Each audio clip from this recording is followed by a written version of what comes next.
샬롬, 평안하셨습니까? 날씨가 점점 메말라 가는데요. 이것은 그저 그냥 자연의 현상이다 이렇게 생각할 수도 있습니다만은 하나님을 믿는 우리는 이 현재의 자연계의 상태에 대해서 좀 깊이 생각을 해봐야 될 것 같습니다. 자, 우리 예레미야서를 보겠습니다. 예레미야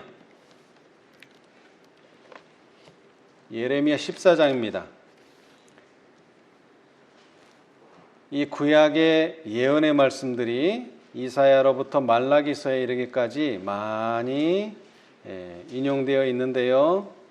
이 예레미야 14장도 하나의 예언의 말씀입니다. 특별히 말세라고 하는 것이 좋겠죠. 그러나 이 예레미야 당시는 이스라엘 백성들에게 주어진 하나의 예언입니다. 자, 제가 한번 읽어보겠습니다.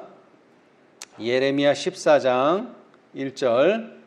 가뭄에 대하여 예레미야에게 임한 여호와의 말씀이라. 뭐에 대한 말씀이라고요? 가뭄. 2절. 유다가 슬퍼하며 성문의 무리가 곤비하여 땅에 앉아 애통하니 예루살렘의 부르짖음이 위에 오르도다.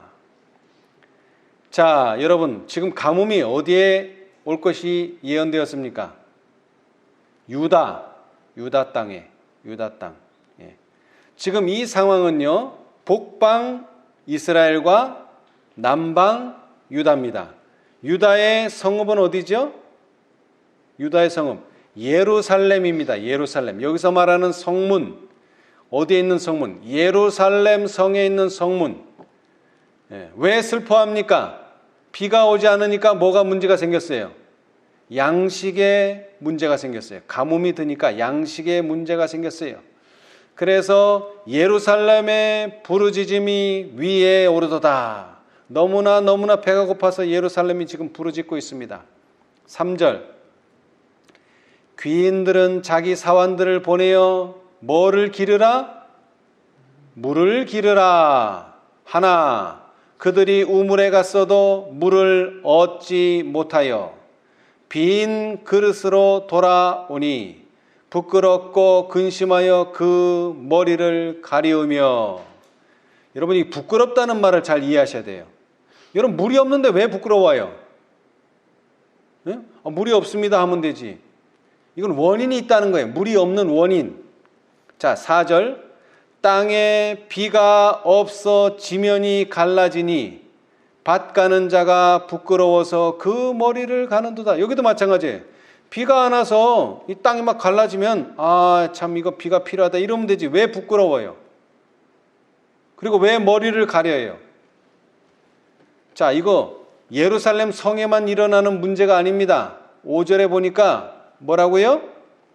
들의 암사슴은 새끼를 낳아도 풀이 없으므로 내어버리며. 여러분, 암사슴이 해산의 고통 가운데 새끼를 낳았는데 젖이 안 나와요. 먹을 풀이 없어가지고, 양식이 없어서. 그래서 새끼를 그냥 내버려요. 6절. 들나귀들은 자산 위에 서서 실랑같이 헐떡이며 풀이 없으므로 눈이 아득하여 하는도다. 자, 여기 인간들 편에서는 귀인들이 부끄러워하고 귀인들이 사환들을 보냈는데 이 사환들이 부끄러워하고 그 다음에 머리를 가렸다. 그 다음에는요, 농부들이 밭을 갈지 못하니까 부끄러워서 또 머리를 가렸다. 이 두 사람이 나왔는데 이 천연계도 마찬가지예요.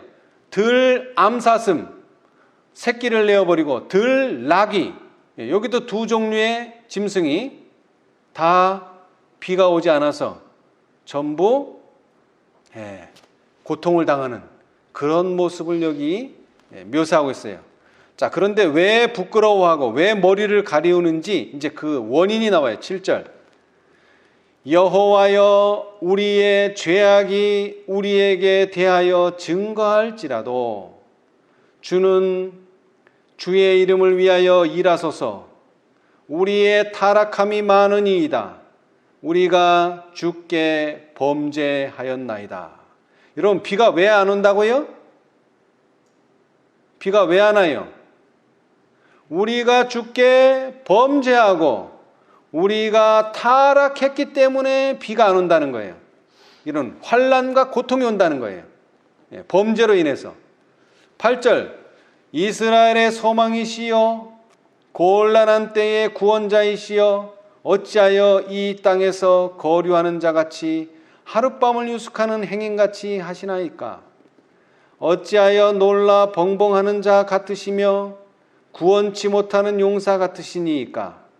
여호와여, 주는 오히려 우리 중에 계시고 우리는 주의 이름으로 일컬음을 받는 자이오니 우리를 버리지 마옵소서. 탄원하는 거예요. 우리가 죄는 지었지만 우리에게 좀 긍휼을 베풀어 주십시오. 우리에게 자비를 베풀어 주십시오. 그랬더니 10절, 여호와께서 이 백성에 대하여 말씀하시되, 이제 하나님께서 말씀하십니다. 기도의 응답으로. 그들이 어그러진 길을 사랑하여 그 발을 금하지 아니하므로 나 여호와가 그들을 받지 아니하고 이제 그들의 죄를 기억하고 그 죄를 뭐하리라? 벌하리라. 그 벌이 뭐예요? 비가 내리지 않는 겁니다. 그 벌이 비가 내리지 않는 거예요. 여호와께서 또 내게 이르시되 너는 이 백성을 위하여 복을 구하지 말라. 그들이 금식할지라도 내가 그 부르짖음을 듣지 아니하겠고 번제와 소제를 드릴지라도 내가 그것을 받지 아니할 뿐 아니라 칼과 기근과 연병으로 그들을 뭐하리라? 멸하리라. 이것이 하나님의 대답입니다. 비를 주시겠다는 말이 아니고 뭐를 주시겠다? 칼과 기근과 연병으로 그들을 멸하시겠다. 이것이 하나님께서 이스라엘 백성에게 내리신 말씀이에요. 13절, 이에 내가 가로되 슬프도소이다. 예레미야의 말입니다. 주 여호와여 보시옵소서.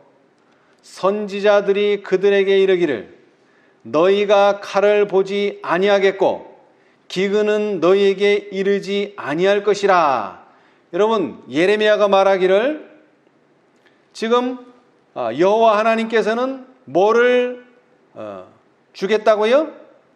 칼과 기근과 연병을 통해서 너희를, 이스라엘 사람들을 멸하겠다 그랬는데 슬프게도 이스라엘의 선지자들은 뭐를 예언하고 있어요? 지금 너희가 칼을 보지 아니하겠고 기근은 너희에게 이르지 아니할 것이라.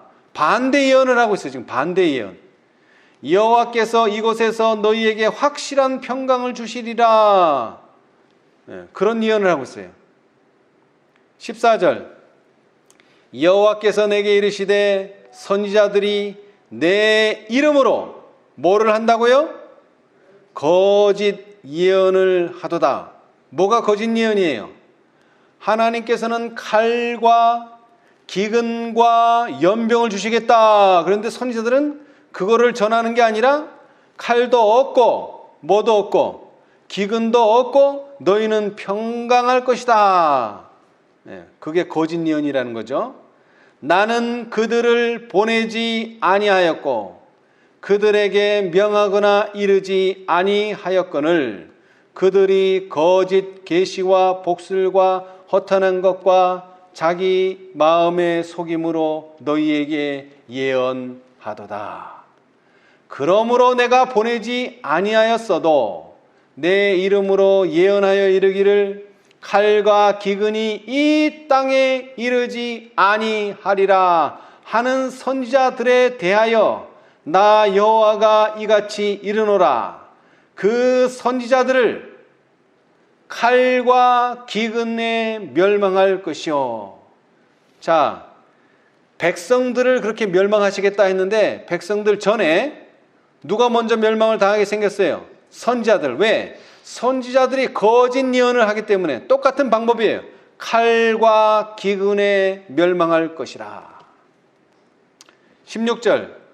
그들의 예언을 받은 백성은 기근과 칼로 인하여 예루살렘 거리에 던짐을 입을 것인즉 그들을 장사할 자가 없을 것이요 그 아내와 그 아들과 그 딸도 그렇게 되리니 이는 내가 그들의 악을 그 위에 부음이니라. 너는 이 말로 그들에게 이르라. 내 눈이 밤낮으로 끊치지 아니하고 눈물을 흘리리니 이는 처녀딸 내 백성이 큰 파멸 중한 창상을 인하여 망함이라. 내가 들에 나간즉 칼에 죽은 자여 내가 성에 들어간즉 기근으로 병든 자며 선지자나 제사장이나 다 땅에 두루 다니며 어찌할 바를 알지 못하는도다. 예. 여러분, 칼은 어디서 만납니까? 칼. 성 밖에서, 성 밖에, 들에서. 그 다음에 기근은 어디서 만나요? 성 안에서 기근을 만나요. 그래서 선지자부터 제사장까지 죽고 멸망하고 그 다음에는요 백성들까지도 멸망할 것이다. 이것이 예언되었어요. 자, 19절. 주께서 유다를 온전히 버리시나이까? 주의 심령이 시온을 싫어하시나이까? 어찌하여 우리를 치시고 치료하지 아니하시나이까? 우리가 평강을 바라도 좋은 것이 없고 치료받기를 기다려도 놀람을 보나이다. 여호와여, 우리가 우리의 악과 우리 조상의 죄악을 인정하나이다. 우리가 주께 범죄하였나이다. 주의 이름을 위하여 우리를 미워하지 마옵소서. 주의 영광의 위를 욕되게 마옵소서. 우리와 세우신 주의 언약을 기억하시고 패하지 마옵소서. 열방의 허무한 것 중에 능히 비를 내리게 할 자가 있나이까? 하늘이 능히 소나기를 내릴 수 있으리이까? 우리 하나님 여호와여, 그리하는 자가 주가 아니시니이까? 그러므로 우리가 주를 앙망하옵는 것은 주께서 이 모든 것을 만드셨음이니이다. 자, 여러분, 특별히 칼과 기근과 연병이라 그랬는데 그 중에서 이 예레미야 선지자는 뭐를 달라고 지금 마지막으로 애원합니까? 비를 주십시오. 왜? 비가 오면 뭐는 면할 수 있어요? 가뭄은 면할 수 있고, 가뭄을 면하면 기근을 면할 수가 있어요. 굶지 않는다는 이야기입니다. 그래서 비를 간절히 바라는데 그 비를 바라기 전에 우리는 뭐를 인정해야 됩니까? 여호와여, 우리가 우리의 악과 우리 조상의 죄악을 인정하나이다. 우리가 주께 범죄하였나이다. 회개가 필요해요. 회개하고 비를 구하는 자들은 이제 비를 만나게 될 것입니다. 예. 자, 그래서 이 비의 문제와 이 기근의 문제는 항상 결부되어 있습니다. 비와 그러니까 기근과 가뭄은 항상 연결되어 있어요. 가뭄의 결과가 기근으로 나타나는 겁니다. 자, 우리 아브라함 시대로 가보겠어요. 아브라함 시대. 자, 우리 창세기 12장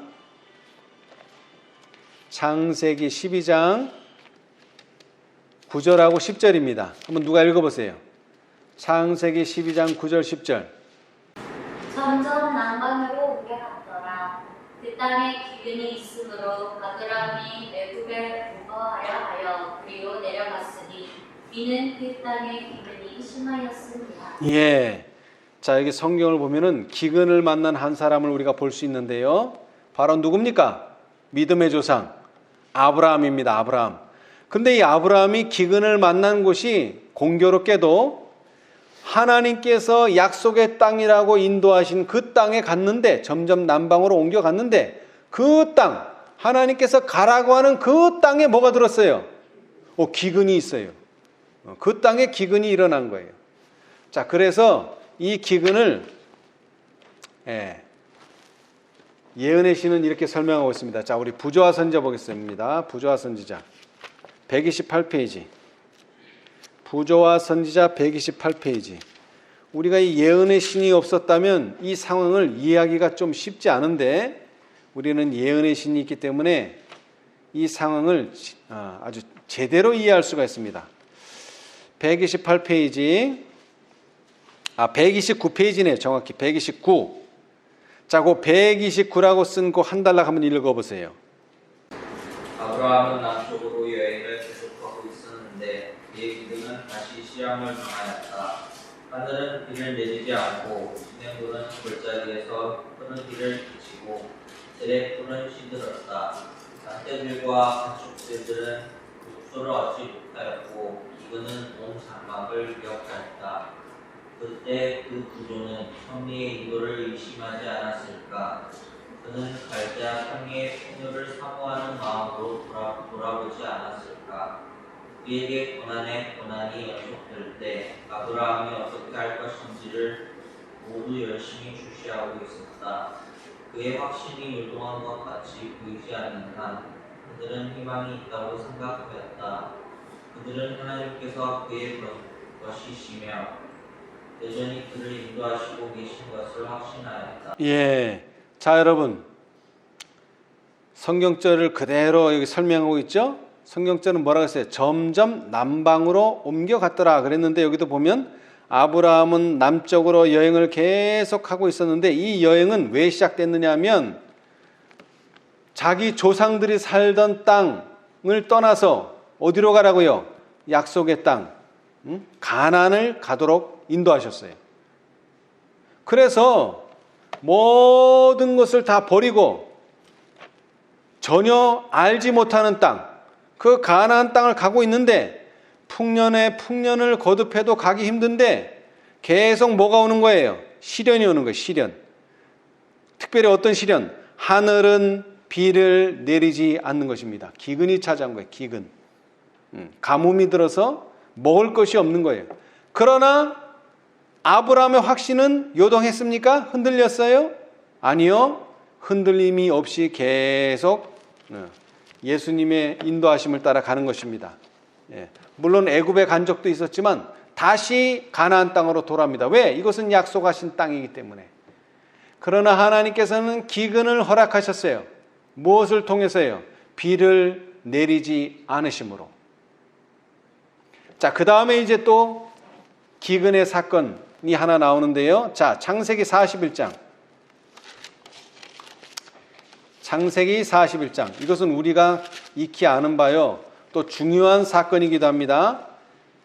이 이스라엘 백성들이, 이 아브라함의 후손들이, 이삭의 후손들이, 야곱의 후손들이 가나안 땅에 잘 살다가 가나안 땅을 떠날 수밖에 없는 상황이 벌어졌는데 바로 이것도 이 기근 때문에 그렇습니다. 자, 창세기 41장. 창세기 41장 30절. 후에 7해의 흉년이 들므로 애굽 땅에 있던 흉년을 다 잊어버리게 되고 이 땅이 기근으로 멸망되리니. 예. 자, 여기에 보면은 아직 실제적으로 일어난 사건은 아니고 요셉이 꿈을 해석해 줍니다. 누구의 꿈입니까? 그때 당시에 애고방 바로의 꿈입니다. 꿈을 두 번 꿨어요. 그것은 두 번이라는 말은 중복이라는 말이고 중복이라는 말은 확실히 이 일이 일어날 것이다 하는 것이에요. 첫 번째 꿈은 뭐에 대한 겁니까? 소에 대한 꿈입니다. 소. 7마리가 처음에는 아주 훌륭했는데 나중에 나온 7마리 그 흉악하고 파리한 암소가 처음에 7마리 암소를 다 없애버렸다는 그러한 꿈.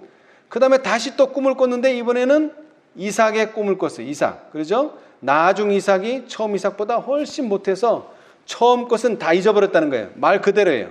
후에 그 7은 7은 7해 시간을 말합니다. 7해 흉년이 들므로 애굽 땅에 있던 그 7년 흉년이 있기 전에 7년의 풍년을 다 잊어버리게 되고 이 땅이 기근으로 멸망될 것이 보여졌어요.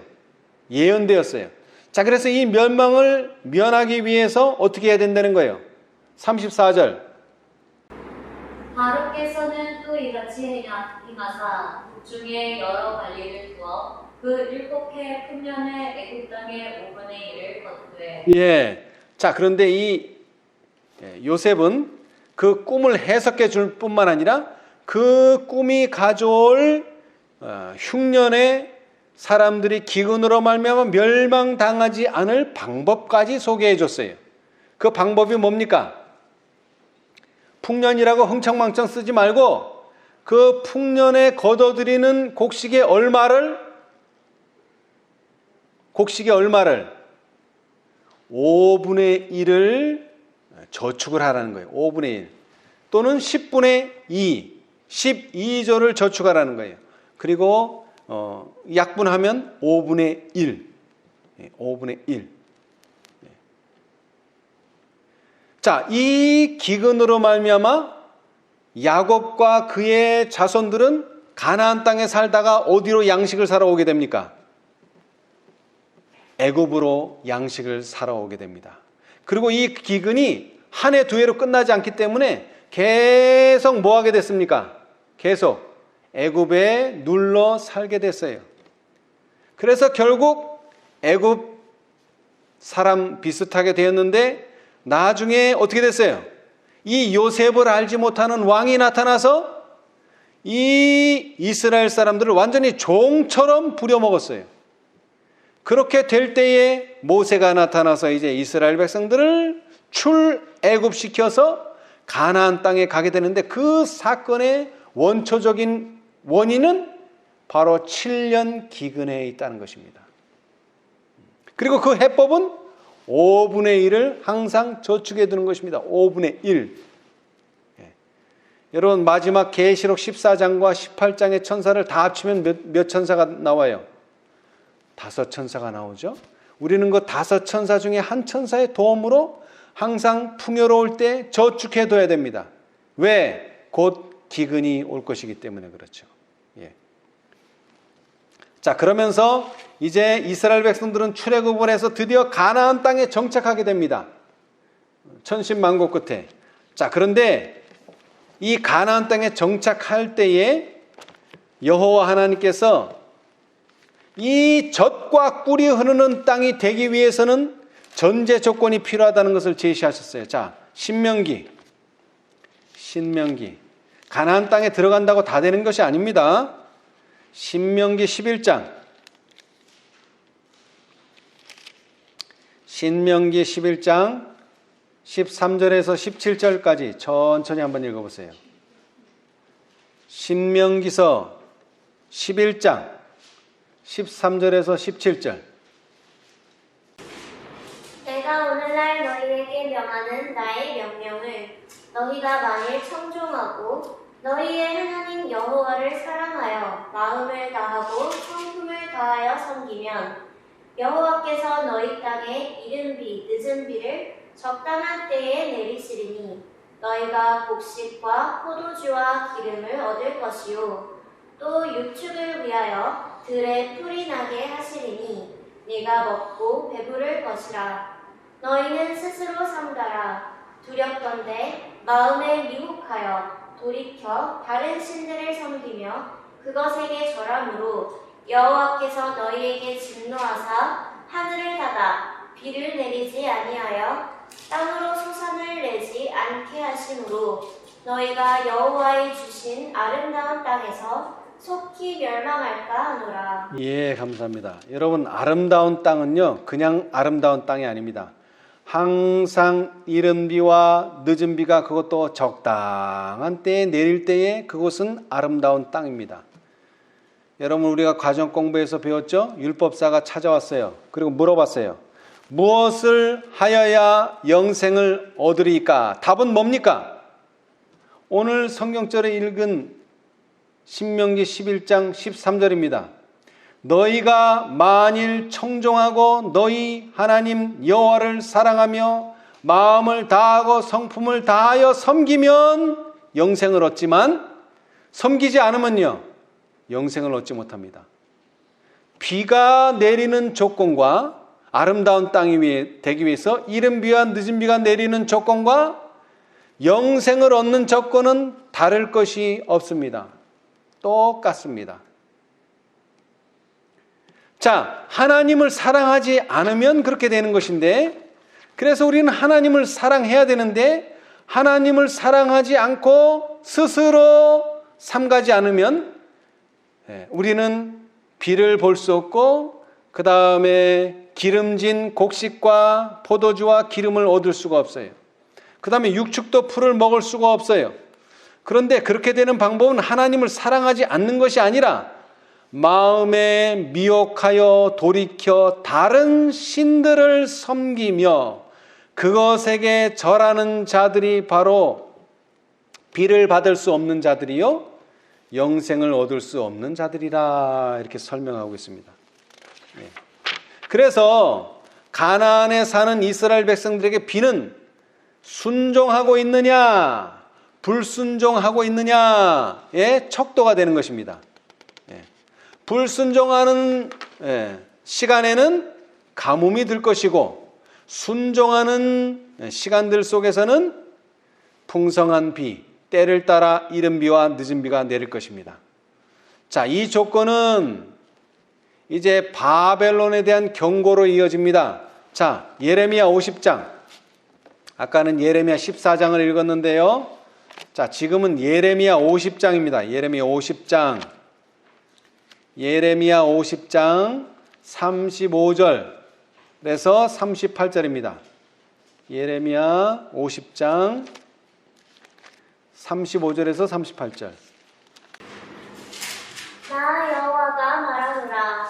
칼이 갈대아인의 위에와 바벨론 거민의 위에와 그 방백들과 지혜로운 자의 위에 임하며 칼이 자긍하는 자의 위에 임하리니 그들이 어리석게 될 것이며 칼이 용사의 위에 임하리니 그들이 놀랄 것이며 칼이 그들의 말들과 병거들과 그들 중에 있는 잡족의 위에 임하리니 그들이 부녀같이 될 것이며 칼이 보물 위에 임하리니 그것이 노력될 것이요 가뭄이 물 위에 임하여 그것을 말리오리니 이는 그 땅이 조각한 신상의 땅이요 그들은 우상에 미쳤음이니라. 예. 자, 여기 아까 예레미야가 예언했죠? 뭐 세 가지 때문에 망한다고요? 칼, 가뭄, 그 다음에는요 연병, 세 가지를 말했는데 여기 두 가지가 나왔어요.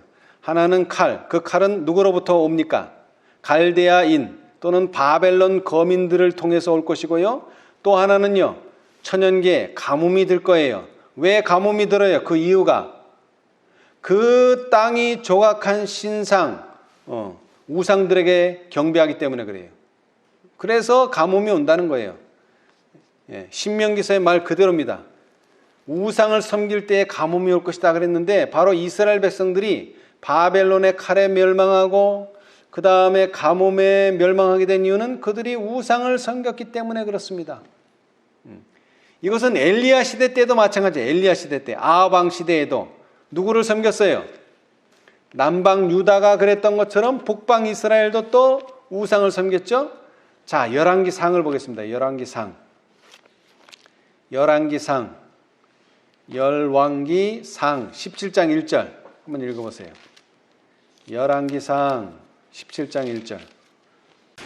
빌르앗을 루고하는 자 중에 기색 사람 엘리야가 아합에게 고하되 나는 섬기는 이스라엘 하나님 여호와의 사심을 가리켜 맹세하노니 내 말이 없으면 수년 동안 우로가 있지 아니하리라 하니라. 예. 자, 내 말이 없으면 뭐가 없다고요? 네, 우로가. 근데 여기서 우로라는 말을 여러분 잘 좀 새겨 들으셔야 되는데 엄청난 가뭄입니다, 이거는. 왜 그러냐 하면은, 자, 우로라는 말은요, 킹제임스에 보면은 설명을 해놨어요. 이슬이나 비라 그랬어요. 이슬이나 비. 여러분, 비가 안 오면 그래도, 괜찮아요. 뭐가 있으면. 이슬이 그래도 내리면 비가 안 와도 어느 정도는 연명할 수 있어요. 비만큼은 아니라도. 그런데 이 이스라엘에 내린 이 가뭄은요, 뭐까지도요? 이슬까지도 허락되지 않습니다. 이슬도 없어요. 아주 완전히 메마른 상태로 만들어 버려요. 완전히 메마른 상태. 예. 자, 그래서 이 이야기가, 이 기사가 얼마나 중요한지 신약에도 나와요. 자, 야고보서 5장. 야고보서 5장. 신약에서도 언급되고 있어요. 17절, 18절 한번 읽어보십시오. 야고보서 5장 17, 18절. 엘리야는 우리와 성정이 같은 사람이로되 저가 비 오지 않기를 간절히 기도한즉 3년 6개월 동안 땅에 비가 아니오고 다시 기도한즉 하늘이 비를 주고 땅이 열매를 내었느니라. 예. 자, 여러분 보세요. 엘리야가 무엇을 위해서 간절히 기도했다고요? 비 오지 않기를 간절히 기도했더니 3년 6개월 동안 비가 오지 않았다. 여러분, 엘리야가 비 오지 않도록 해달라고 하나님께 기도했습니까? 이 성경절을 읽으면 그런 것 같아요. 그런데 아까 읽은 17장 1절은 좀 다르죠? 여호와의 사심을 가리켜 맹세하노니 내 말이 없으면 수년 동안 우로가 있지 아니하리라 라고 뭐 했어요? 기별을 전했어요. 그런데 이 야고보서에서는 엘리야가 비 오지 않기를 간절히 기도한 즉 3년 6개월 동안 땅에 비가 아니오고 다시 기도한 즉 하늘이 비를 주고 땅이 열매를 내었다. 기도해서 비가 안 오고 기도해서 비가 왔다. 이렇게 표현했어요. 자, 정말 엘리야가 비 오지 않기를 위해서 기도했을까요? 자, 우리 한번 보겠습니다. 선지자와 왕 119페이지. 선지자와 왕 119페이지. 그래서 지금 비 안 오기를 위해서 기도하는 사람이 있더라고요. 그래서 제가 지금 물어보는 거예요. 비를 오지 않게 해달라고 기도하는 사람이 있어요. 자, 119페이지. 선지자왕 119페이지. 그리고 성경에 또 그렇게 기록되어 있으니까 정말로 엘리야가 비 오지 않기를 위해서 기도했는가? 자, 거기에 보시면은 엘리야가 우상 숭배에 깊이 빠져들어가는 두 번째 문단이네요. 392페이지 오른쪽 첫 번째 문단. 천천히 한번 읽어보세요. 엘리야가 우상 숭배에 깊이 빠져 들어가는 이스라엘을 바라볼 때에 그의 마음은 고통스럽고 의문이 일어났다. 하나님께서는 당신의 백성을 위하여 큰 일을 하셨다. 하나님께서는 그들을 속박에서 구원하여 내시고 열방의 땅을 저희에게 주사 저희로 그 율례를 지키며 그 법을 쫓게 하려 하셨다. 그러나 이제 그들은 여호와의 자비스러운 계획을 거의 잊어버렸다. 불신은 선민들을 그들의 능력의 근원이신 하나님께로부터 신속히 분리시키고 있었다.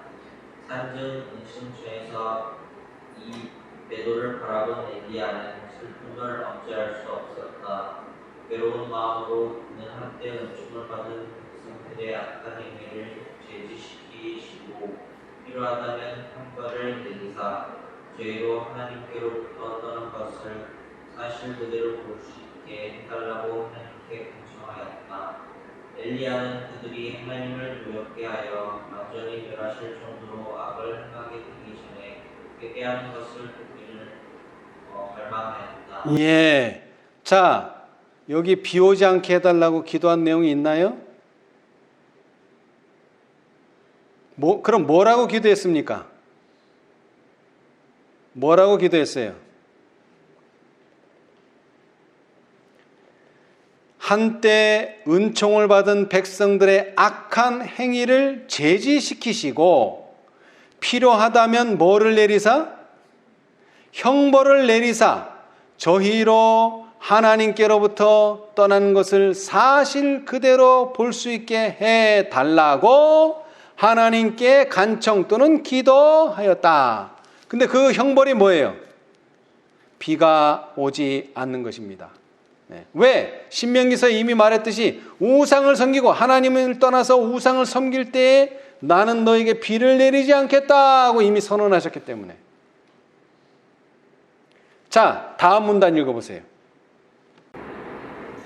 엘리야의 기도는 응답을 받았다. 여러 번 반복된 호소와 충고와 권고가 이스라엘을 회개시키는 데 실패했으므로 이제 하나님께서 그들에게 형벌을 통해서 말씀하실 수밖에 없는 때가 이르렀다. 바알의 예비자들은 하늘에 고울린 이슬과 비가 여호와께로부터 오는 것이 아니요 자연을 지배하는 세력들에게서 오는 것이며 땅을 비옥하게 하고 풍성한 수확을 가져오게 하는 것을 태양의 창조적인 힘을 통하여 온다고 주장했다. 그러므로 하나님의 저주가 더럽혀진 이 땅에 무겁게 내려야 했다.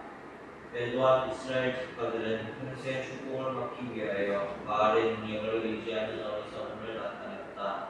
그들이 회개하고 하나님께 돌아와 하나님을 모든 축복의 근원으로 인정하기까지는 땅에 이슬이나 비가 내리지 않을 것이었다. 예. 자, 왜 비가 안 오게 됐습니까?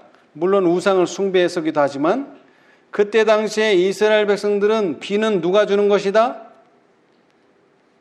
비는 그들이 섬기고 있는 자연의 신 또는 바알의 신, 그러한 우상이 태양의 신이 창조적인 힘을 가지고 비를 주는 것이다. 이 비는 여호와께로 오는 것이 아니다라고 그렇게 믿고 있었어요. 그래서 그 믿음이 잘못됐다는 걸 보여주시기 위해서 하늘을 닫아버리신 거예요.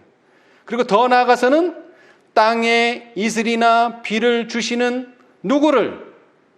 하나님을 인정할 때까지는 비가 내리지 않을 것입니다. 그게 3년 6개월이 걸렸어요. 그래서 엘리야 시대 때 비가 오지 않은 것이고 엘리야는 비 오지 않기를 구한 것이 아니라 그들이 자신들의 잘못을 볼 수 있도록 해달라고 기도했는데 하나님께서는 형벌로서 비를 그쳐버리신 것입니다. 그래서 구체적으로 아방이 잘못한 그 잘못을 성경은 말하고 있죠. 아방이 우상을 섬기고 있었어요. 특히 이세벨을 통해서요. 자, 열왕기상 열왕기상 16장 31, 32절입니다. 16장 31, 32절.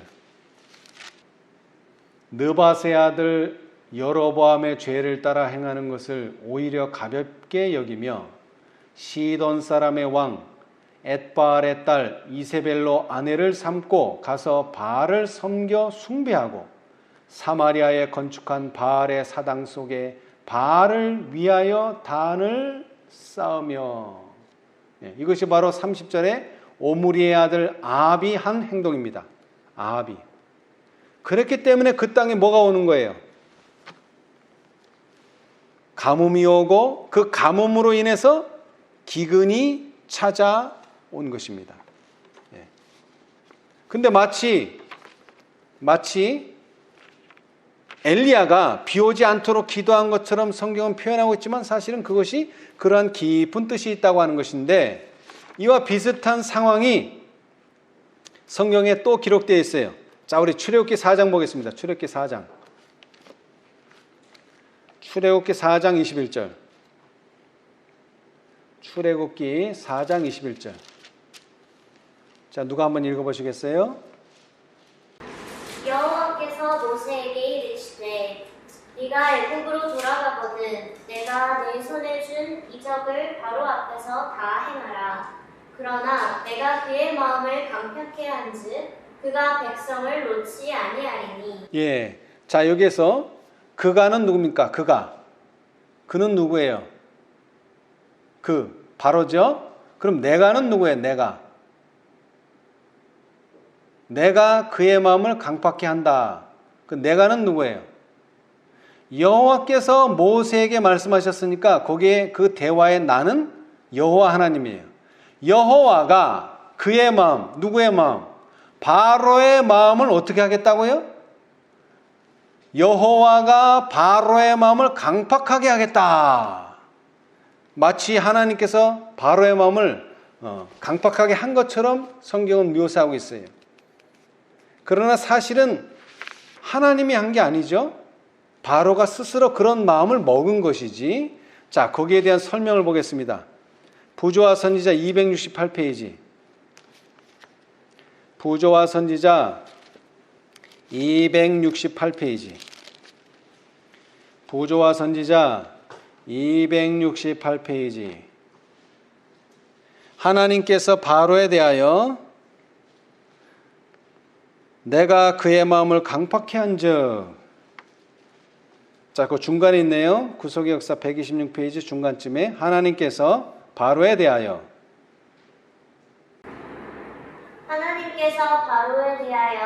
내가 그의 마음을 강팍케 한즉 그가 백성을 놓지 아니하리라고 말씀하셨다. 왕의 마음을 강팍하게 하는 초자연적 능력이 행사되었던 것은 아니다. 하나님께서는 바로에게 당신의 능력에 대한 아주 분명하고 놀라운 증거를 주셨다. 그러나 왕은 완고하게 그 빛을 거절하고 그것에 유의하지 않았다. 그가 거절한 무한한 능력이 나타날 때마다 그의 반역은 더욱 굳어지고 결정적이 되었다. 그가 맨 처음 표적을 거절할 때에 심은 반역의 씨들은 결실을 거두었다. 바로의 마음은 그의 완고함이 한 단계씩 더해지는 자신의 길을 계속 추구해감에 따라 점점 더 굳어져서 마침내 그는 죽은 그의 마다들의 싸늘한 얼굴을 볼 수밖에 없었다. 예, 자, 바로의 마음이 처음부터 그렇게 완악한 것은 아닙니다. 그리고 하나님께서 바로의 마음을 완악하도록 만든 것도 아니에요. 그런데 하나씩 거절하고 하나씩 거절해서 9번째까지 거절하고 나니까 10번째 자신의 맏아들 장자가 죽는 것을 결국 목격하고서야 그는 이스라엘 백성들을 놓아 주기로 합니다. 이런 것처럼 엘리야가 비가 오지 않게 해주십시오라고 기도하지 않았어요. 뭐라고 기도했어요? 다만 그들이 그들의 잘못이 무엇인지를 볼 수 있게 해 주십시오라고 기도했더니 그 결과로 비가 오지 않은 것입니다. 이게 왜 중요하냐? 여러분, 오늘날 우리는 어떤 시대에 살고 있습니까? 보라, 지금은 은혜 받을 만한 때요. 보라, 지금은 구원의 날이로다. 특별히 마태복음 5장 산상수훈장에서는 45절에 이같이 한즉 하늘에 계신 너희 아버지의 아들이 되리니 이는 하나님이 그 해를 악인과 선인에게 비치게 하시며 비를 의로운 자와 불의한 자에게 내리우심이니라. 여러분, 오늘날 비가 의로운 사람한테만 내리고 의롭지 못한 불의한 사람한테는 안 내립니까? 아니요. 의로운 자나 불의한 자나 관계없이 모든 사람에게 내립니다. 이것이 하나님의 자비입니다. 하나님의 사랑이고, 또 해도 마찬가지. 햇빛도 너는 악하니까는 햇빛 쬐지 마라 그러지 않아요. 악인에게나 선인에게나 다 줍니다. 그래서 우리는 이 시대를 은혜의 시기라 말합니다. 그러나 우리에게 가뭄이 찾아오는 이유는 뭐예요? 우리가 그 하나님의 은혜를 경히 여기고 소홀히 여기고 그저 항상 그런 것처럼 생각하고 있기 때문이라는 것입니다. 네. 자, 엘리야는요, 기별자이지 예언자가 아닙니다. 이것을 꼭 기억하셔야 돼요. 엘리야가 예언한 게 아니에요. 엘리야는 하나님의 말씀을 그저 전한 사람에 불과합니다. 아합에게요. 오늘날 새 천사가 하는 일은 뭡니까? 예언하는 사람들이 아닙니다. 이 새 천사도 그저 하나님의 기별을 전하는 자들입니다. 특별히 이 하나님의 축복, 이슬과 비는 하나님을 인정하는 사람들, 축복의 근원으로 인정하는 자들에게는 내리겠지만 인정하지 않는 자들에게는 내리지 않는다. 예. 그리고 이 가뭄은요, 엘리야 시대 때만 있는 게 아니죠. 말세에도 찾아옵니다. 자, 우리 아까 읽었죠? 아모스 8장 11절. 이런 날이 옵니다. 아모스 8장 11절. 이제 우리에게 해당되는 이야기죠. 아모스 8장 11절. 주 여호와께서 가라사대 보라 날이 이를지라 내가 기근을 땅에 보내리니 양식이 없어 주림이 아니며 물이 없어 가람이 아니요 여호와의 말씀을 듣지 못한 기갈이라. 예, 자 여기는 정직하게 말씀하셨어요. 비유로 말씀하지 않으셨어요. 자, 기근이 오는데 이 기근은 비가 내리지 않아서 물이 없는 기근이 아니고, 그래서 곡식이 열매 맺지 못해서 양식이 없는 주림도 아니고, 뭐가 없다는 거예요? 여호와의 말씀을 듣지 못한 기갈이라. 영적인 기근을 말하고 있어요. 영적인 기근. 자, 이것은 실제적으로 언제 내릴까요? 영적인 기근. 자, 우리 각 시대 대쟁투를 읽어보겠습니다. 627페이지 각 시대 대쟁투. 이것은 우리에게 해당되는 말씀이기 때문에 아주 주의 깊게 살펴야 되겠습니다. 627페이지 627페이지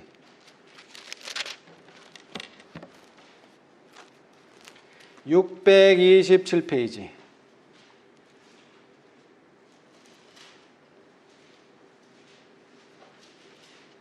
거기 소제목이 잘 표기되어 있네요. 하나님의 말씀의 기근. 자, 그 한 달락 한번 천천히 읽어보십시오. 그리스도께서 당신의 중보 사업을 성소에서 마치실 때 짐승과 그 우상에게 경배하고 그 표를 받는 자들에게 이미 경고한 자비가 섞이지 않은 진노가 내릴 것이다. 하나님께서 이스라엘을 구원해내시려 하셨을 때 애굽에 내린 재앙은 하나님의 백성의 마지막 구원 직전에 이 세상에 내릴 더욱 무섭고 큰 규모의 형벌과 성질상 유사한 것이었다. 계시록의 기자는 그 무서운 재앙을 다음과 같이 말한다.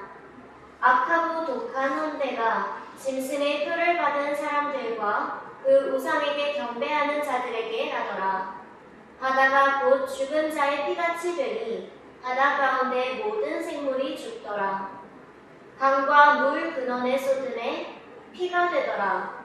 이러한 두려운 재앙들은 하나님의 공의를 완전히 옹호할 것이다. 하나님의 천사는 다음과 같이 선포한다. 거룩하신 이여, 이렇게 심판하시니 의로우시도다. 저희가 성도들과 선지자들의 피를 흘렸으므로 저희로 피를 마시게 하신 것이 합당하니이다. 하나님의 백성들에게 사형을 언도함으로써 그들은 그들의 손으로 그 사람들의 피를 흘린 것과 똑같은 죄를 범한 것이다. 같은 방법으로 그리스도께서는 그 당시의 유대인들이 아벨 시대 이후로 모든 성도들의 피를 흘린 죄를 범하였다고 주장하셨다. 왜냐하면 그들은 선지자들을 죽인 자들과 똑같은 정신을 가지고 같은 일을 하고자 회하고 있었기 때문이다. 예, 이 말씀의 기근은 언제 오느냐? 여기에 묘사된 대로 7재앙 때에 올 것입니다. 7재앙 때에. 그리스도께서 당신의 중보 사업을 성소에서 마치실 때 짐승과 그 우상에게 경배하고 그 표를 받는 자들에게 이미 경고한 자비가 섞이지 않은 진노가 내릴 것이다. 계시록 14장 9절 10절. 이것은 셋째 천사의 기별 속에 포함되어 있죠. 자, 다시 얘기합니다. 구약시대 때에 왜 비가 오지 않았어요? 하나님을 사랑하고 그에게만 경배를 드리라 그랬는데 우상을 섬길 때에 분명히 비가 내리지 않겠다고 선언하셨어요.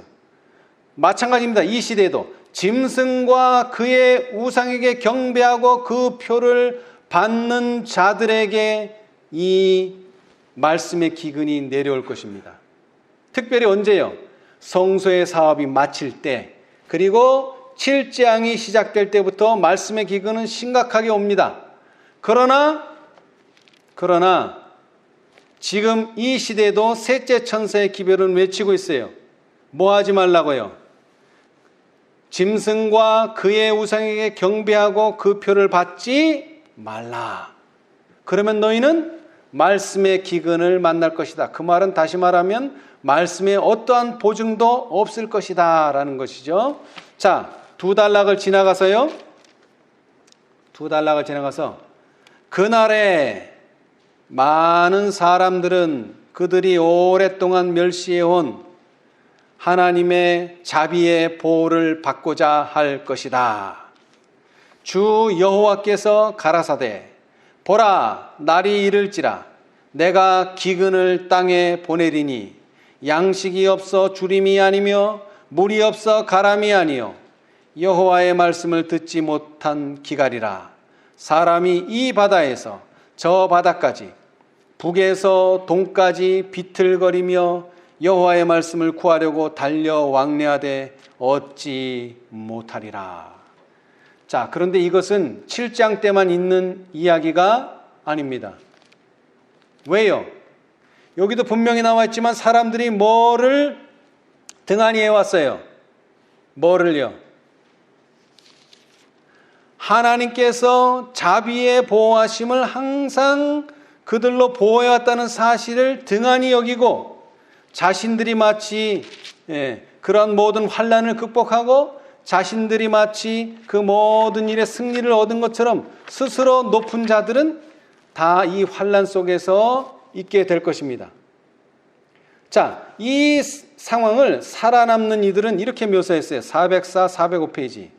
하나님의 말씀을 등한히 여기던 자들이 이곳저곳 이 바다에서 저 바다로 방황하며 동서남북으로 뛰어다니며 하나님의 말씀을 찾았다. 천사가 말하였다. 보라 날이 이를지라 내가 기근을 땅에 보내리니 양식이 없어 주림이 아니며 물이 없어 가람이 아니요 여호와의 말씀을 듣지 못한 기갈이라. 하나님께서 인정하시는 한 말씀을 얻기 위하여 저희는 어떠한 것이라도 바치려고 할 것이다. 그러나 저희는 도무지 얻지 못하여 영원히 줄이고 목마를 것이다. 저희는 오랜 세월 동안 구원을 멸시하고, 여러분 이게 그냥 갑자기 거절해서 생긴 게 아니에요. 오랜 세월 동안 구원을 멸시하고, 자, 구원의 조건과 비 내리는 조건은 똑같다고 얘기했죠. 어떤 하늘의 보배나 취미보다도 세속적 부와 쾌락을 찾아다녔다.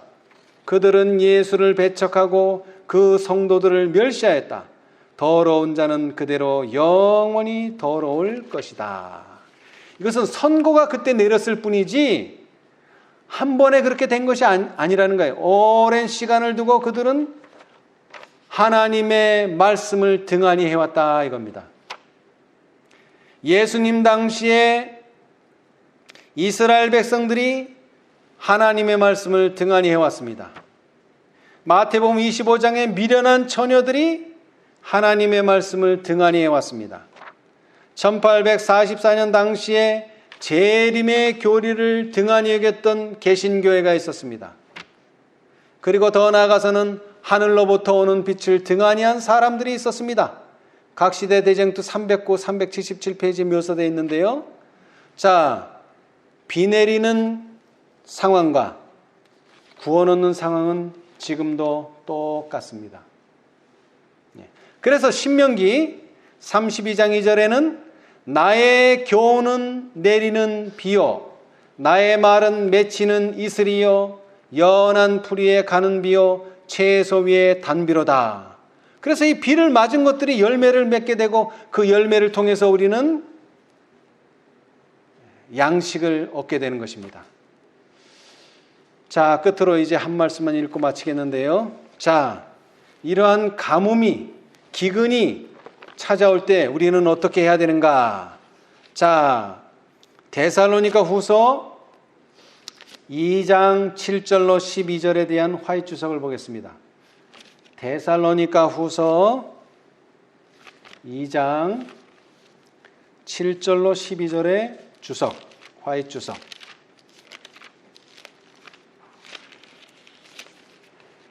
데살로니가 후서 2장 7절에서 12절 주석.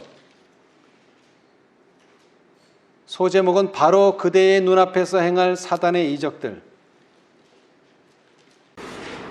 사단이 바로 그대의 눈앞에서 이적을 행하고 그가 그리스도라고 주장할 때가 되었다. 그대의 발이 하나님의 진리 위에 굳게 서지 못하였으면 그대 자신의 기초 위에서 미혹을 받아 나갈 것이다. 그대의 유일한 안전은 숨은 부활을 찾는 것 같이 진리를 탐구하는 것이다. 땅 속에 있는 보물을 파듯이 진리를 파내라. 그리고는 그대의 하늘아버지께 하나님의 말씀, 곧 성경을 제출하면서 이렇게 기도하라. 나에게 깨달음을 주소서, 진리가 무엇인지 가르쳐 주소서 하라. 하나님의 말씀으로 마음을 채워야 한다. 왜냐하면 그대는 병이 되어 하나님의 자녀들을 만날 특권을 갖지 못할 곳에 처할 것이기 때문이다. 예, 여러분, 이제 우리가 점점 기근을 당할 요소가 생기는데 우리는 이제 뿔뿔이 흩어져서 각자의 신앙으로 욥, 다니엘이 있을지라도 누구의 신앙으로요? 자신의 신앙으로 자신만 구원할 수 있을 뿐이지 다른 어떠한 사람들에게도 우리는 도움을 줄 수가 없는 상황이 점점 오고 있다는 것입니다. 그래서 우리는 뭐 해야 한다고요? 우리의 유일한 안전은 숨은 보화를 찾는 것 같이 진리를 탐구하는 것이다. 땅 속에 있는 보물을 파듯이 진리를 파내라. 그리고는 그대의 하늘아버지께 하나님의 말씀, 곧 성경을 제출하면서 이렇게 기도하라. 나에게 깨달음을 주소서, 진리가 무엇인지 가르쳐 주소서 하라. 여러분, 우리가 지금 계시록 18장 운동을 하고 있다고 하니까 더 이상 배울 게 없고 더 이상 연구할 게 없다고 생각하는 사람들이 있습니다. 여러분, 그렇지 않습니다.